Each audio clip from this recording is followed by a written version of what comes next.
Ju njohim me edicionin informativ të lajmeve. Kjo është Radio 7. Arrestohet ish drejtori i Drejtorisë së Librave Am në Maqedoninë e Veriut, Bujar Dardishta. Lajmi është konfirmuar nga Ministri i Punëve të Brendshme i Republikës Maqedonisë së Veriut, Pançe Toshkovsi. Nga Prokuroria Themelore për ndjekje të krimit të organizuar njoftuan ndalimin e disa personave të tjerë pas aksionit të kryer në Shkup dhe Kumanov. Zyrtarisht mbi ish funksionarët rëndojnë dyshimet për vepra penale të natyrës financiaro-ekonomike. Prokuroria Speciale e Republikës Kosovës ngrak akuzë ndaj të pandeurit Ramadan Morina në dyshimin e veprës penale krimi luftës kundër popullsisë civile. Ai akuzohet si bashkautor në vrasjen e 34 civilëve shqiptar. Kjo ngjarje ndodhi më 31 mars 1999 në burim të komunës së Malishevës. Morina akuzohet edhe për pjesëmarrje në shkatrimin e pronës, dëbim masiv të popullsisë civile dhe plotshkitjen e pasurisë rreth 1000 qytetarëve të cilët nuk ishin të përfshirë në luftime, thuhet në njoftimin e Prokurorisë Speciale të Kosovës. Radio 7, zëri pozitiv i qytetit.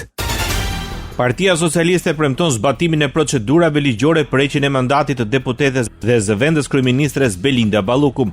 Kuvendi i Shqipërisë e ka qartazi të përcaktuar gjithë procedurën që do ndjeki, me gjithë klithmat, ulërimat e gazmend bardhit. Kuvendi i Shqipërisë, siç e përcakton procedura, nesër fillon procedura. Ky është një rast ku Kuvendi i Shqipërisë do duhet ta kryejë procedurën sipas kushtetutës dhe sipas procedurës përcaktuar. Pas seancës plenare ku pati tensione me thirrjet për fillimin e procedurave për trajtimin e kërkesës së SPAK ndaj numrit 2 të qeverisë, kreu i grupit parlamentar Tauland Balla deklaroi se drejtësia mbështetet vetëm nga shumica qeverisëse. E vërteta është që të gjithë e dim fare mirë se SPAK-un e mbështet vetëm një forcë politike qartazi, që është Partia Socialiste. Kryetari i Kuvendit të Shqipërisë, Niko Peleshi, mbledh të premten Këshillin e Mandateve për kërkesën e SPAK. Administrata e Kuvendit u shpërndau 10 anëtarëve të Këshillit vetëm kërkesën e prokurorisë për heqjen e imunitetit, por jo provat mbështetëse që SPAK i dorëzoi Kuvendit. Sali Berisha kërkon nga zëvendës kryeministre Belinda Balluku të informojë shqiptarët për pazaret që kanë bërë dhe dëmet që i kanë shkaktuar atyre. Pas përplasjeve në seancën plenare, kryetari i Partisë Demokratike pretendon se kryeministri ka vendosur për shkarkimin e numrit 2 të qeverisë. Pazari është më në fund, siç pata njoftuat 3 ditë më parë, se Rama ndodhej në zgjedhjen e më të vështirë të jetës tij midis Lindës dhe Belindës, midis Lubis dhe Lindës. Dhe Mram ka vendosur të mbaj Lindën, të lëshoj Belindën. Ndërsa nuk munguan dhe akuzat për pengmarrje gjatë aferave të dyshuara korruptive.